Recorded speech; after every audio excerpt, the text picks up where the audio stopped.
Hello everyone, and yeah, this is the first time you're hearing my voice, so now you know what I sound like. And before jumping into the video, I would really like to thank you all for 1,000 subscribers. I never would have made it here without you guys, and I can't thank you all enough.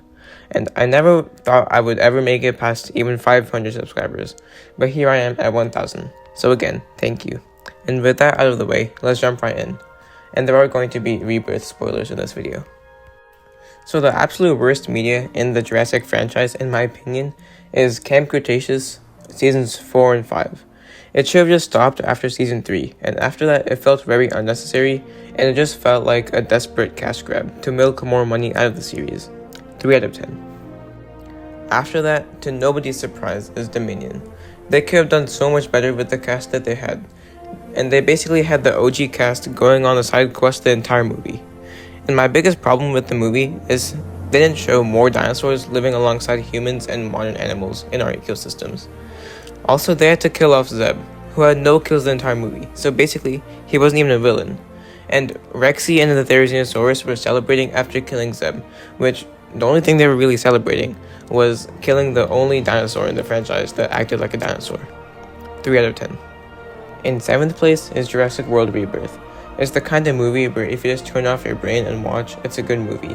But even if you pay attention a little bit, there are so many small details that pop up and annoy you. Like the whole movie is basically an advertisement. Why is the Snickers allowed in a lab? Other than product placement, of course. And why was the remade kitchen scene basically just a product placement scene? And why would a dad willingly bring his children through dinosaur-infested waters? And why would a scientist call a mosasaur and a quetzalcoatlus dinosaurs? It's just small things like that that degrade the movie over time.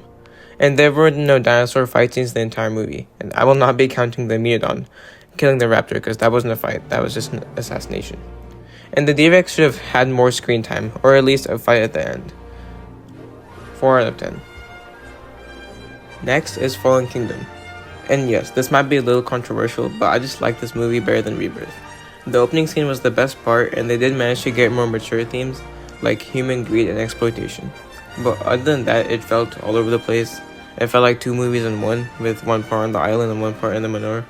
And I feel like the Indoraptor should have been way stronger than he actually was, because he was meant to be a weapon of war, and he was just standing there being absolutely smoked by Blue. 5 out of 10. Finally, we have our first Jurassic Park film. Not much to say about this one, but The Lost World is the lowest Jurassic Park film in my opinion. It doesn't mean it's bad, it's just the other ones are better. This one is still good. We somehow got a better human-dinosaur interaction through the San Diego incident than the entire Dominion movie. And we did introduce Isla Sorna, which leads into the next one. 7 out of 10. If you couldn't guess by now, I'm talking about Jurassic Park 3. Now this might be pretty biased, because the Spinosaurus is my personal favorite dinosaur, and this movie released before it started getting monthly nerfs.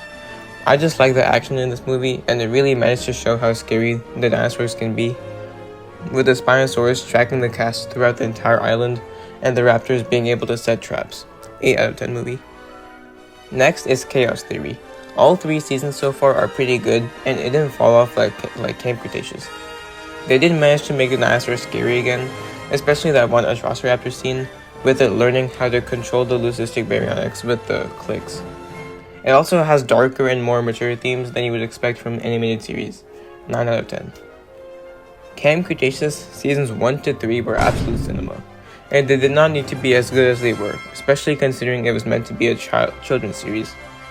They managed to make the Scorpius Rex scarier than the Indominus and the Indoraptor combined, and just because of how much they built it up and how unpredictable it was. Although I do think it was being held back by the PG rating. It could have been so much more of a menace in an actual movie. 9.5 out of 10. In 2nd place, we have Jurassic World. They did a very good job at rebooting the franchise and bringing a whole new generation of kids to love dinosaurs again. The Indominus Rex was a very good original creation, and the final fight scene was hands down the best dinosaur fight scene in the entire franchise. 10 out of 10. But of course, nobody can match the original. The first Jurassic Park film was a true classic. It had cutting-edge visuals and great storytelling. It just felt so real, and it sparked a whole generation of kids who made their whole personalities about dinosaurs. Steven Spielberg did a very good job with this one. 11 out of 10.